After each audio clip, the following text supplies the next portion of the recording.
شیخ فیصل بن عبد الملک نعمان مسجد نبوی مدینہ منورہ کے معروف مؤذن تھے۔ انہوں نے اپنی زندگی اللہ کی عبادت اور لوگوں کو نماز کی طرف بلانے کے لیے وقف کر دی تھی۔ تقریباً 25 سال تک انہوں نے مسجد نبوی میں اذان دی۔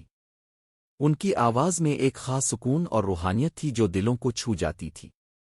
ہر اذان کے ساتھ لوگوں کے دلوں میں اللہ کی محبت بڑھتی تھی۔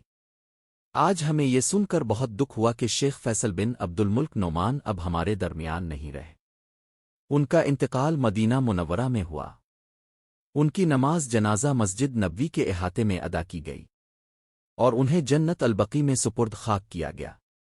دنیا بھر کے مسلمانوں نے ان کی وفات پر گہرا دکھ محسوس کیا۔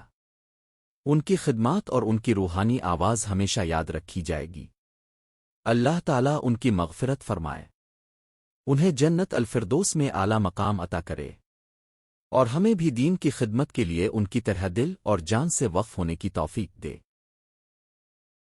اور مزید بتاتے چلیں کہ شیخ فیصل بن عبد الملک نعمان مسجد نبوی مدینہ منورہ کے معروف مؤذن تھے۔ انہوں نے اپنی زندگی اللہ کی عبادت اور لوگوں کو نماز کی طرف بلانے کے لیے وقف کر دی تھی۔ تقریباً 25 سال تک انہوں نے مسجد نبوی میں اذان دی۔ ان کی آواز میں ایک خاص سکون اور روحانیت تھی جو دلوں کو چھو جاتی تھی۔ ہر اذان کے ساتھ لوگوں کے دلوں میں اللہ کی محبت بڑھتی تھی۔ شیخ فیصل بن عبد الملک نعمان کا تعلق ایسے خاندان سے تھا جس کے افراد کئی نسلوں سے مؤذن کی خدمت انجام دیتے آئے ہیں۔ ان کے والد اور دادا بھی اسی مبارک ذمہ داری میں شامل رہے۔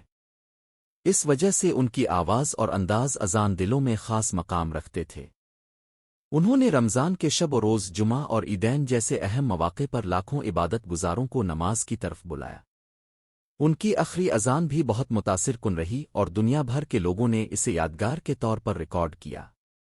شیخ فیصل بن عبد الملک نعمان کا انتقال مدینہ منورہ میں ہوا۔ ان کی نماز جنازہ مسجد نبوی کے احاطے میں ادا کی گئی اور انہیں جنت البقیع میں سپرد خاک کیا گیا۔ دنیا بھر کے مسلمانوں نے ان کی وفات پر گہرا دکھ محسوس کیا۔ ان کی خدمات اور ان کی روحانی آواز ہمیشہ یاد رکھی جائے گی۔ اللہ تعالیٰ ان کی مغفرت فرمائے، انہیں جنت الفردوس میں اعلیٰ مقام عطا کرے، اور ہمیں بھی دین کی خدمت کے لیے ان کی طرح دل اور جان سے وقف ہونے کی توفیق دے۔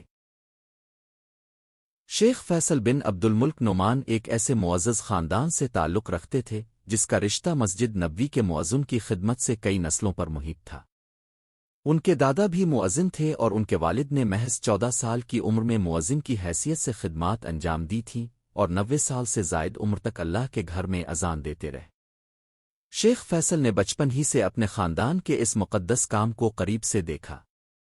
انہوں نے قرآن کی تلاوت اور تجوید میں تربیت حاصل کی اور ساتھ ہی اذان کی ہر ادائیگی کے روحانی معنی سمجھنے کی کوشش کی۔ یہ تربیت ان کی آواز میں سکون اور تاثیر کی وجہ بنی جو دنیا بھر کے لوگوں کے دلوں میں اتر گئی۔ وہ نہ صرف ایک مؤذن تھے بلکہ عبادت گزاروں کے لیے روحانیت کے پیغامبر بھی تھے۔ مسجد نبوی کے صحنوں میں ان کی اذان 5 وقت اللہ کی یاد دلاتی اور دلوں میں سکون بکھیرتی تھی۔ لوگ ان کی آواز کو سنتے تو شہروں اور دیہاتوں میں بھی ان کی اذان کی گونج سنائی دیتی تھی۔ شیخ فیصل اپنی نجی زندگی میں بہت نرم مزاج، عاجز اور مدب انسان تھے۔ وہ وقت ملنے پر قرآن کی تلاوت کرتے اور نوجوانوں کو دینی تعلیم میں رہنمائی دیتے۔ وہ اپنی تلاوت اور اذان کے ذریعے لوگوں کو اللہ کے قریب لانے کی کوشش کرتے تھے۔ ان کی زندگی عبادت اور خدمت سے بھرپور رہی۔ بے شمار لوگ ان کی آواز کو سنتے ہوئے روح میں تازگی اور دل میں سکون محسوس کرتے رہے۔ ان کی نجی زندگی بھی اسی خدمت اور اللہ کے ذکر میں گزری۔ ان کے اہل خانہ اور قریبی دوست ان کی سادگی اور خلوص کی باتیں اکثر بیان کرتے تھے۔ شیخ فیصل بن عبد الملک نعمان نے اپنی زندگی کو اللہ کی پکار سنانے اور لوگوں کو نماز کی طرف بلانے کے لیے وقف کیا۔ یہی وجہ ہے کہ ان کی آواز آج بھی لاکھوں لوگوں کے دلوں میں زندہ ہے اور ان کی خدمت ایک روشن یاد کے طور پر باقی رہے گی۔ اگر ہماری ویڈیو اچھی لگی ہے تو ویڈیو کو لائک کریں اور چینل کو سبسکرائب کریں۔